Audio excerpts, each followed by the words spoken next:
예수님의 삶을 보면 일반적이지 않습니다. 이 세상이 평상시 별 문제가 없었다면 하나님이 이 땅에 오실 필요도 없었겠고요. 또 메시아가 이 땅에 오셔서 그렇게 처참하게 십자가 달려 죽는 방식을 통해서 우리를 구원하실 필요가 없었겠죠. 예수님의 삶은 탄생부터 죽음까지 예사롭지가 않아요. 평범하지가 않습니다. 굉장히 놀랐습니다. 예수님의 삶 또한 우리를 굉장히 당혹스럽게 합니다. 예수님은 십자가 달려 죽으시면서 우리를 바라보실 때 꼭 저렇게 바라보신 건 아닐 거예요. 근데 뭔가 우리를 막 평안함도 주지만 굉장히 충격도 주시고요. 우리를 막 찔러대. 예수님은 그 당시에 많은 사람들이 그냥 마주치는 것조차 꺼려했던 세리나 창녀 이런 사람들하고도 거리낌 없이 막 어울렸습니다. 그래서 사람들이 막 수군거렸어요. 너네 선생은 왜 이렇게 죄인들하고 어울리니? 이렇게 비난을 받았습니다. 또 어떤 때는 집 나간 예수님을 찾아서 정말 사랑하는 어머니와 형제들이 예수님을 찾으러 왔는데 그렇게 따뜻했던 예수님이 어머니를 향해서 난 당신을 모른다고. 누가 내 어머니면 누가 내 형제냐? 이런 정말 불효막심한 이야기도 하셨습니다. 당대에 굉장히 권위를 가지고 그 사회를 주도했던 사두개파 제사장들이나 바리새파 신학자들에 대해서 예수님 너무너무나 날카롭게 그들을 비난했고 만나면 싸웠습니다. 당황스러워요. 헤롯에 대해서는요, 저 여우 같은 놈 이렇게 그 엄하고 무서운 독재 시대에 헤롯을 향해서 여우 같은 놈이라고 직설적으로 비난을 했습니다. 거룩한 성전, 강도의 구렬로 만들어버린 예루살렘 성전에 올라가서는 막 상을 뒤엎고 채찍을 만들어서 막 사람들을 때리고 폭력을 행사했습니다. 이런 모습들을 우리 상당히 당황스럽게 만들어요. 오늘 본문 말씀도 탁 들었을 때 수많은 성경 말씀들이 정말 황금 같은 말씀이야, 정말 보석 같은 말씀이야, 이 말씀이 좀 오라, 이런 말씀이 대부분인데 오늘 같은 말씀은 굉장히 이게 도대체 무슨 말씀인지, 이걸 어떻게 받아들여야 되는지, 아멘이 잘 안 나오죠. 성경 공부 끝나고 아멘 잘 안 하셨죠? 잘 안 나와 아멘이. 이게 무슨 말씀인지 잘 몰라가지고. 사실은 비유인데요. 비유는 사람들이 쉽게 경험한 내용들, 뭐 씨 뿌리는 비유나 뭐 밭의 보화나 쉽게 경험한 거나 분명히 있을 법한 내용들을 이야기해서 설명하기 어려운 부분들을 쉽게 이해시킬 수 있게 하는 것이 비유입니다. 그래서 예수님은 하나님 나라에 대한 비유를 굉장히 많이 말씀하셨어요. 하나님 나라는 가본 적이 없으니까 잘 모르잖아요. 비유를 통해서 그 나라를 많이 말씀해 주셨고 그것을 사람들이 쉽게 이해를 할 수가 있었습니다. 오늘 말씀은 자기 죄가 드러날 수밖에 없는 그런 상황에서 그 죄의 책임을 지고 해고당하는 그런 사람이 몰래 장부를 속여가지고 자기 이익을 도모했다는 거예요. 도둑놈이죠. 나쁜 놈이지. 근데 당황스럽게 하는 것은 그 사람을 예수님이 칭찬했다는 거예요. 너 참 잘했다. 이랬다는 거예요. 아멘이 잘 안 나옵니다. 이런 얘기 들으면. 요즘 우리 사회에 공무원이나 기업의 중역들이 나라 돈이나 기업 돈을 막 자기 돈으로 횡령하고 배임하고 굉장히 사회 문제가 많이 되잖아요. 그런 거 보면서 어때요? 수십억, 수백억, 어떤 경우는 막 수천억까지 자기 돈으로 막 한 거 보면 참 잘했다. 이런 얘기가 나옵니까? 뉴스 보면서 막 욕이 나오잖아요. 저런 죽일 놈이나 막 이런 게 나오잖아요. 뭐 그런 거예요. 이 사람에 대해서 우리가 분노를 느껴야 되는데 정말 정의로우신 주님, 정말 반듯한 예수님이 이 사람을 향해서 야, 너 참 지혜롭다. 잘했다. 이렇게 말씀하셨다는 거예요. 참 이런 얘기 들으면 당황스럽습니다. 어떻게 해야 될지 모르겠어요. 오늘 본문의 말씀은 불의한 청지기, 정직하지 못한 청지기에 대한 이야기예요. 어떤 부자인 사람이, 어마어마한 부자인 사람이 자기 재산을 실무적으로 관리할 수 있는 재산 관리를 채용을 했다는 겁니다. 근데 들리는 소문에 이 사람 소문이 별로 안 좋게 들리는 거예요. 당신 재산 관리인 잘 점검해. 그 사람이 당신 돈을 빼돌린다는 소문이 있어. 지 돈처럼 쓴다는 얘기가 막 돌아. 그 이야기를 알아듣고서 이 부자가 재산 관리를 불렀겠죠. 야, 이러이러한 소문이 도는데 나는 당신을 믿고서 맡겼는데 내 재산을 그럴 수가 있니? 그러면서 이에 대해서 해고 통보를 합니다. 당연한 거죠. 어마어마한 재산을 신실하게 정직하게 관리해야 되는 거 조건이지, 그렇지 않고 사익을 취하는 것을 그냥 둘 수가 없다는 겁니다. 이 당연한 통보를 합니다. 그러자 이 재산관리인이 채무자들을 불러가지고 채무액을 줄여주면서 내가 네 빚을 줄여줄 테니까 나 나중에 해고당하면 나 좀 잘 도와줘, 이랬다는 거예요. 오늘 제가 주보에 그 그림을 실었습니다. 러시아 사람이 그린 그림인데요. 딱 지금 재산관리인과 채무자가 만나서 부정한 협상을 하는 장면을 실었습니다.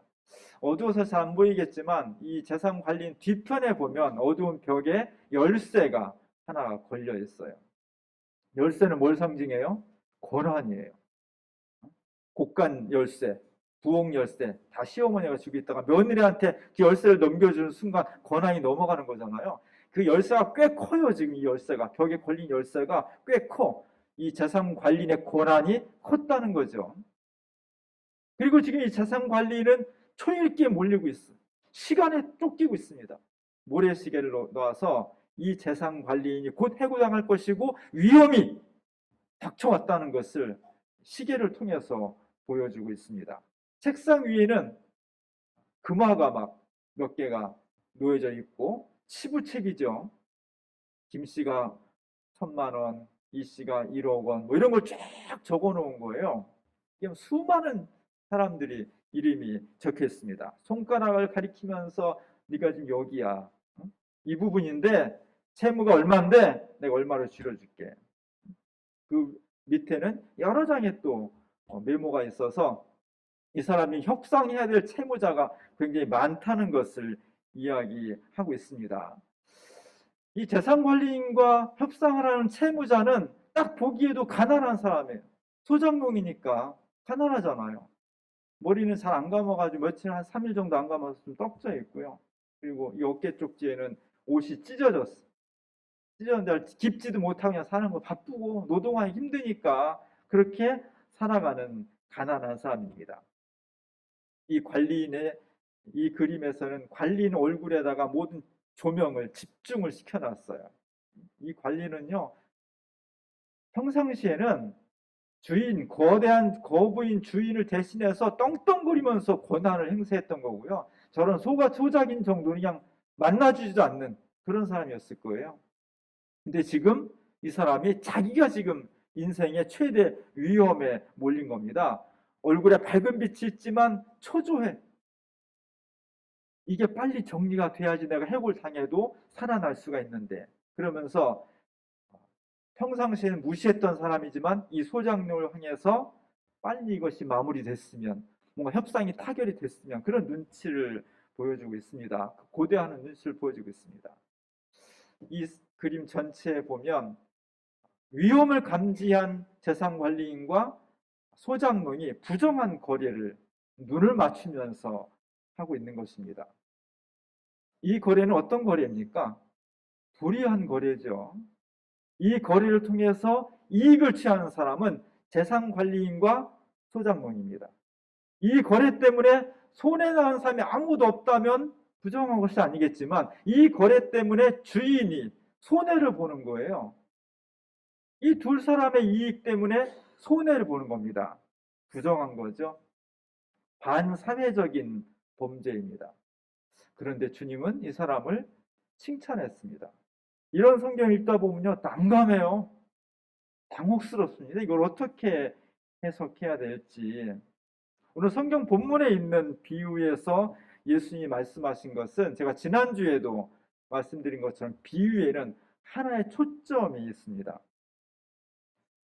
이 재산 관리인이 도덕적이라든지 이 재산 관리인이 머리를 기가 막히게 썼다든지 그래서 너 참 잘했다 이런 걸 얘기하는 게 아니고요. 그 방법이 정당하다 그런 이야기를 하는 것도 아니에요.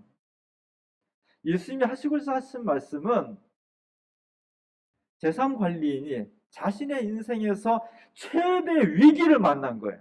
그 전까지는 똥똥거리면서 직접 주인은 아니지만 그 주인의 재산을 관리하면서 소장농한테 지시하면서 군림하면서 정말 자유롭게 권세를 누리면서 살았는데 그게 다 지금 뺏길 위험이 자신의 인생이 지금 풍비박산이 날 그런 위기를 닥쳤을 때 즉각적으로 결단하고 행동해야 된다는 겁니다.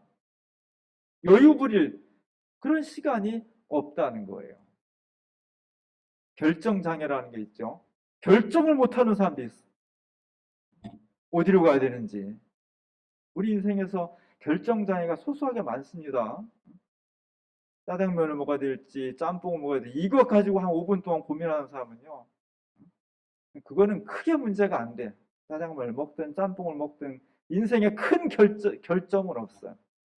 그러나 돌이켜보면 우리가 정말 촛불혁명을 통해서 어마어마한 사회적 혁명을 통해 새로운 정부를 세웠는데 5년 만에 지금 그 혁명의 정신이 다 없어져 버렸잖아요. 이게 어디서부터 잘못된 걸까? 막 복귀를 하다 보면 참 아쉽게도 우리 문재인 대통령이 추미애 법무부 장관하고 윤석열 검찰총장이 정말 첨예하게 대립하고 갈등할 때 뭔가 결정을 하고 단호하게 행동을 했어야 되는데 그렇지 못했다는 것이 굉장히 중론이에요. 우리가 어떤 사안을 만났을 때 특별히 그냥 잘 물 흘러가듯이 잘 진행되면 별 문제가 없지만 인생의 위기를 만났을 때 역사의 위험을 만났을 때 단호하게 결정하고 즉각적으로 행동하는 것이 너무너무나 중요합니다. 우리의 인생이 영원히 펼쳐질 것 같습니까? 언젠가 내 삶에 종말이 올 수 있습니다.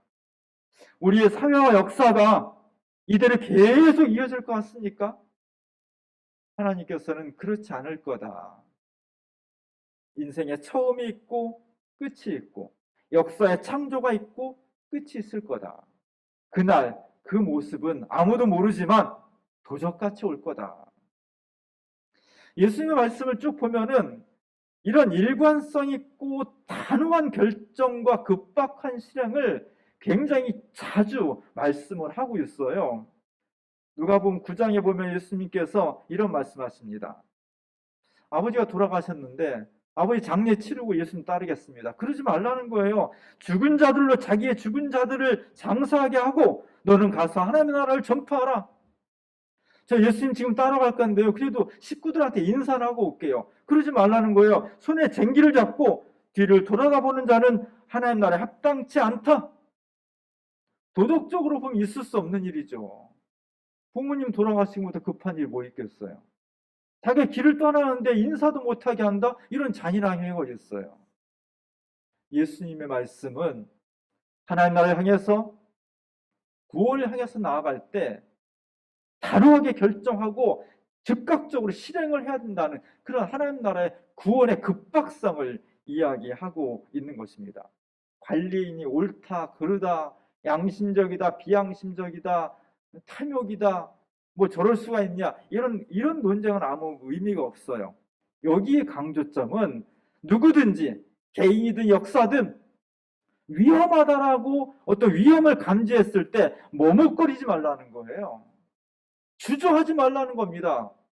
깊이 생각하되 가능한 빨리 결정을 내리고 신속하게 행동을 해야 된다는 거예요. 제가 지난주 설교에서도 밭에 감춰져 있는 보물을 발견했다면 어떻게 해야 돼? 바로 가서 다 팔아서 사야 된다는 거예요. 우리가 하나님 나라를 가려면 정말 주님께서 원하시는 바른 삶을 살려면 시간과 기회가 늘 주어지는 것이 아니라는 겁니다.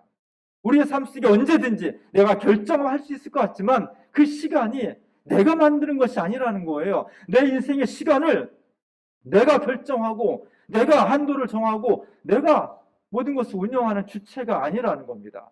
하나님께서 시간을 정해 주시는 거예요. 하나님께서 기회를 정해 주시는 겁니다. 그렇기 때문에 우리는 시간이 있을 때, 내게 기회가 주어졌을 때 더 이상 머뭇거리거나 주저하지 말고 진리를 향해서, 구원을 향해서, 하나님을 향해서 단호하게 결정하고 즉각적으로 행동해야 된다는 겁니다. 예수 믿는 일 더 이상 주저하지 마십시오. 하나님께서 맡긴 사명을 감당하는 일 더 이상 머뭇거리지 마십시오. 이웃을 사랑하는 일, 지구를 살리는 일, 민주주의를 지키는 일, 인권을 신장하는 일, 더 이상 머뭇거리거나 지체할 이유가 없습니다. 내게 주어진 기회, 내게 주어진 시간이 있을 때 즉각적으로 행동하고 결정하고 그걸 향해서 나아갈 때 그 사람에게 구원의 문이 열리고 새로운 생명이, 하나님 나라가 열리게 된다는 것입니다. 하반기를 다 보내고 새로운 후반기를 맞이하면서 하나님께서 우리에게 이런 구원의 기회를 계속해서 주시고 있어요. 그 구원의 기회 주신 것을 감사해야 돼요. 처음에 들을 때는 난감하지만, 당혹스럽지만, 내게 무거운 짐이 될 수 있지만 정말 내 삶과 역사를 돌아보면서 구원의 길을 주시는 그 말씀에 감사해야 돼요. 후반기 이렇게 살았으면 좋겠습니다. 어떤 위험을 만나도 절망하지 않게, 어떤 상황을 만나도 그것에 대해서 당황하지 말고 그 속에 담아주신 하나님의 놀라우신 구원의 섭리를 찾아보기, 그리고 기도하면서 결정하면 그대로 즉각적으로 실행하면서 하나님과 함께 동행하는 삶을 사는 것, 그것이 하나님께서 우리에게 주신 구원의 약속입니다. 이 약속을 2020년도 후반기에는 정말 그 약속의 말씀을 내 삶과 함께 실행하면서 살아갈 때 그 인생과 역사에 새로운 차원이, 새로운 하나님의 나라가 대로처럼 열리는 것입니다. 이 놀라운 역사가 우리 가운데 임할 수 있기를 주님의 이름으로 간절히 축원합니다. 하나님 감사합니다. 우리에게 구원의 길을 가르쳐 주시고 생명의 말씀을 들려주셔서 고맙습니다. 때로 주님이 우리를 당혹스럽게 하지만 곰곰이 그 뜻을 되새기면서 내게 주어진 기회가 있을 때, 내가 시간이 있을 때 하나님 믿고 주님과 함께 동행하는 구원의 백성이 될 수 있도록 도와주옵소서. 후반기에도 주님과 함께 살길 원합니다.